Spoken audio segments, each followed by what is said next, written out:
Assalamualaikum warahmatullahi wabarakatuh. Perkenalkan, nama saya Ismail Nur, NIM 230705101. Jadi di sini saya akan menjelaskan tentang memahami berbagai kontrol keamanan untuk enkripsi data. Jadi sebelum kita mengetahui apa saja kontrol yang digunakan dalam enkripsi data, nah kita harus mengetahui terlebih dahulu apa itu enkripsi data. Jadi enkripsi data ini merupakan proses mengamankan data dengan mengubahnya menjadi format yang sulit dibaca oleh berbagai pihak yang tidak berwenang. Cara ini dilakukan dengan menggunakan algoritma enkripsi dan kunci rahasia.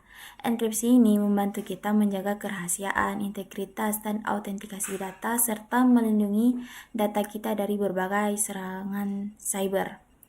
Enkripsi ini menjadi bagian terpenting dari suatu sistem keamanan, baik itu di tingkat individu, perusahaan maupun negara. Jadi setiap kali kita melakukan misalnya transaksi perbankan online, mengirim pesan pribadi atau menyimpan informasi sensitif di berbagai perangkat digital, enkripsi ini merupakan teknologi yang paling penting yang menjaga keamanan data kita dari peretas. Nah, dalam enkripsi data terdapat berbagai kontrol. Yang pertama ada kontrol administratif. Jadi kontrol administratif ini merupakan prosedur yang ditetapkan oleh suatu organisasi untuk memastikan perlindungan data melalui pengelolaan enkripsi yang efektif. Kontrol ini melengkapi kontrol teknis seperti perangkat lunak enkripsi dengan fokus pada aspek manusia, proses, dan kepatuhan hukum. Adapun komponen utama yang digunakan pada kontrol administratif ini ada kebijakan enkripsi data. Jadi pada kebijakan enkripsi data ini dia menetapkan aturan formal mengenai data yang harus dienkripsi, algoritma yang digunakan, dan prosedur pengelolaan kunci enkripsi. Dia juga membantu memastikan kepatuhan terhadap regulasi seperti GDPR, HIPAA, dan ISO atau IEC 27001. Kemudian ada manajemen kunci enkripsi. Komponen ini mengelola siklus hidup kunci enkripsi seperti pembuatan, distribusi, rotasi, dan penghancuran. Dia juga menerapkan kontrol akses berbasis peran untuk membatasi akses ke kunci hanya kepada pihak yang berwenang. Yang ketiga, kontrol akses dan pemisahan tugas. Komponen ini mengimplementasikan kontrol akses berbasis peran atau RBAC untuk membatasi akses ke data terenkripsi. Dia juga menerapkan prinsip pemisahan tugas untuk mencegah konflik kepentingan dan meningkatkan keamanan. Yang keempat ada pelatihan dan kesadaran keamanan. Komponen ini memberikan pelatihan rutin kepada karyawan mengenai pentingnya enkripsi dan praktik terbaik dalam pengelolaan data. Dia juga meningkatkan kesadaran akan resiko keamanan dan cara mitigasinya. Yang kelima, audit dan kepatuhan.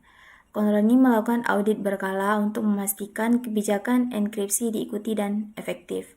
Dia juga membantu dalam memenuhi persyaratan kepatuhan terhadap standar keamanan informasi seperti ISO atau IEC 27001. Yang keenam yaitu pemisahan tugas atau segregation of data. Kontrol ini menerapkan prinsip pemisahan tugas dalam proses enkripsi, seperti memisahkan peran antara yang membuat kunci enkripsi dan yang menggunakannya, dan membantu mencegah penyalahgunaan dan meningkatkan keamanan operasional. Yang kedua ada kontrol teknis.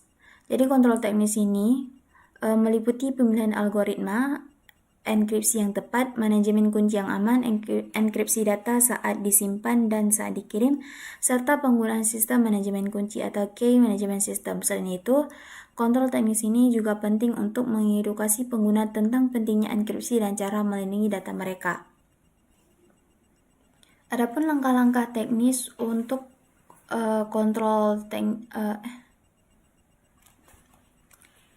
langkah-langkah teknis kontrol teknis untuk enkripsi data, yaitu yang pertama ada pemilihan algoritma enkripsi yang tepat.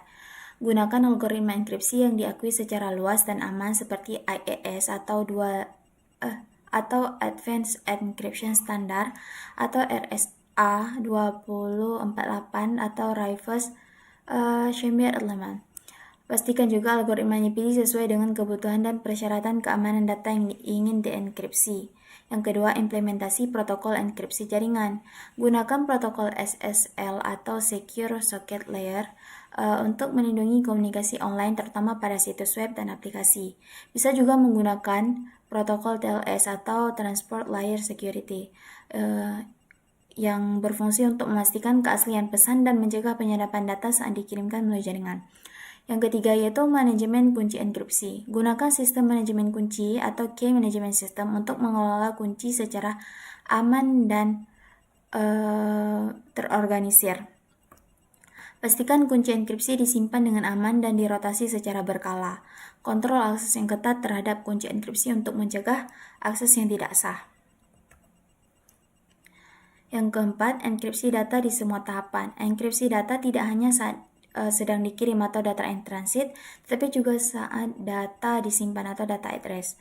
Enkripsi data saat sedang bergerak memastikan data terlindungi selama proses transmisi. Enkripsi data saat diam memastikan data terlindungi saat disimpan di penyimpanan seperti hard drive atau cloud. Langkah yang kelima itu edukasi pengguna. Jadi berikan edukasi kepada pengguna tentang pentingnya enkripsi dan cara melindungi data mereka. Ajarkan kepada pengguna untuk mengenali situs web yang aman dengan HTTPS. Ajarkan juga kepada pengguna untuk menggunakan enkripsi untuk melindungi data mereka saat mengirimkan email atau menggunakan layanan cloud. Yang keenam, enkripsi seluruh disk. Pertimbangkan untuk mengenkripsi seluruh disk perangkat untuk melindungi semua data yang disimpan di perangkat tersebut. Yang ketujuh, enkripsi tingkat kolom atau database. Enkripsi tingkat kolom memungkinkan setiap kolom dalam tabel database memiliki kunci deskripsi yang unik. Yang kedelapan, langkah terakhir, enkripsi simetris dan asimetris. Jadi enkripsi simetris menggunakan kunci yang sama untuk enkripsi dan dekripsi. Enkripsi asimetris menggunakan dua kunci terpisah, kunci publik dan kunci pribadi. Kemudian pada langkah yang terakhir ini, pilih jenis enkripsi sesuai dengan kebutuhan dan persyaratan keamanan data. Kontrol yang ketiga yaitu kontrol fisik untuk enkripsi data. Jadi kontrol fisik ini berkaitan dengan pengamanan perangkat dan area fisik yang menyimpan atau memproses data terenkripsi. Ini mencakup langkah-langkah seperti pengamanan perangkat penyimpanan, pembatasan akses ke ruang data center, dan penggunaan sistem keamanan fisik lainnya. Adapun komponen yang terdapat pada kontrol fisik ini, yang pertama kontrol akses fisik. Sistem akses terbatas menggunakan kartu akses, biometrik, atau PIN untuk membatasi akses ke ruang server hanya kepada personel yang berwenang. Yang kedua, mantrap dan turnstile. Menerapkan ruang antara dua pintu atau mantrap atau pintu putar atau turnstile untuk mencegah tailgating, yaitu masuknya orang tanpa izin dengan mengikuti orang yang berwenang. Yang kedua, pengawasan dan monitoring. Terapkan CCTV 24 jam, memasang kamera pengawas yang beroperasi sepanjang waktu untuk memantau aktivitas di sekitar area penyimpanan data. Juga bisa memasang sistem alarm dan deteksi intrusi. Sistem ini menggunakan sensor untuk mendeteksi akses tidak sah atau upaya pembobolan serta memberikan peringatan secara real time. Yang ketiga, bisa menggunakan keamanan perimeter, pagar dan penghalang fisik. Membangun pagar atau penghalang untuk mencegah akses fisik yang tidak sah ke fasilitas. Penjaga keamanan menempatkan personel keamanan untuk memantau dan mengendalikan akses ke area sensitif. Yang keempat, perlindungan perangkat keras. Penyimpanan aman untuk media fisik. Menyimpan perangkat penyimpanan seperti hard drive atau USB dalam lemari atau berangkas yang terkunci. Kemudian penghapusan aman data. Menggunakan metode seperti degaussing atau penghancuran fisik untuk memastikan data yang tidak lagi diperlukan dihapus secara permanen. Kemudian ada policy enforcement dalam sistem enkripsi. Jadi policy enforcement ini merupakan proses penerapan dan pengawasan kebijakan keamanan untuk memastikan bahwa data terenkripsi dikelola sesuai dengan standar dan regulasi yang telah ditetapkan. Hal ini mencakup kontrol akses, penggunaan enkripsi yang sesuai, serta pemantauan dan penegakan kepatuhan terhadap kebijakan tersebut. Komponen utama yang digunakan pada Policy Enforcement ini, yang pertama ada Policy Enforcement Point atau PEP. Jadi komponen ini menerapkan kebijakan keamanan dengan mengontrol akses ke sumber daya berdasarkan aturan yang telah ditetapkan. Yang kedua ada Policy Decision Point atau PDP. Jadi komponen ini mengevaluasi permintaan akses terhadap kebijakan yang berlaku dan membuat keputusan untuk mengizinkan atau menolak akses tersebut. Kemudian yang ketiga ada Policy Administration Point atau PAP. Komponen ini merupakan tempat di mana kebijakan keamanan didefinisikan dan dikelola sebelum diterapkan oleh PEP. Kemudian yang keempat ada Policy Information Point atau PIP. Ini merupakan sumber informasi tambahan yang digunakan oleh PDP untuk membuat keputusan yang tepat seperti atribut, pengguna, atau status sistem. Kemudian Key Management Best Practices. Jadi pada Key Management Best Practices ini terdapat manajemen siklus hidup kunci. Manajemen siklus hidup kunci ini merupakan pengelolaan seluruh siklus hidup kunci enkripsi secara aman, mulai dari pembuatan, distribusi, penyimpanan, penggunaan, rotasi, hingga penghancuran. Hal ini memastikan kunci tetap terlindungi dan tidak disalahgunakan. Yang kedua, pemisahan kunci dan data. Jadi dia menyimpan kunci enkripsi secara terpisah dari data terenkripsi untuk mencegah akses tidak sah, misalnya menggunakan layanan manajemen kunci terpisah dari penyimpanan data. Rotasi dan penghancuran kunci. Dia melakukan rotasi kunci secara berkala untuk membatasi dampak jika kunci terkompromi. Setelah kunci tidak lagi digunakan, lakukan penghancuran kunci secara aman untuk mencegah penyalahgunaan. Yang keempat, penggunaan Hardware Security Module atau HSM. Jadi dia menyimpan kunci enkripsi dalam HSM untuk perlindungan fisik dan logis yang kuat terhadap kunci. HSM dirancang untuk mencegah akses tidak sah dan mendeteksi upaya manipulasi. Yang kelima, otomatisasi manajemen kunci. Jadi enkripsi juga menggunakan sistem otomatis untuk pembuatan distribusi, rotasi, dan penghancuran kunci guna mengurangi kesalahan manusia dan meningkatkan efisiensi. Otomatisasi juga membantu dalam skala besar dan lingkungan cloud. Yang keselanjutnya yaitu kontrol akses dan audit. Dia menerapkan kontrol akses berbasis peran atau RBAC untuk membatasi siapa yang dapat mengakses atau mengelola kunci. Selain itu, lakukan audit secara rutin untuk memantau penggunaan kunci dan mendeteksi aktivitas mencurigakan.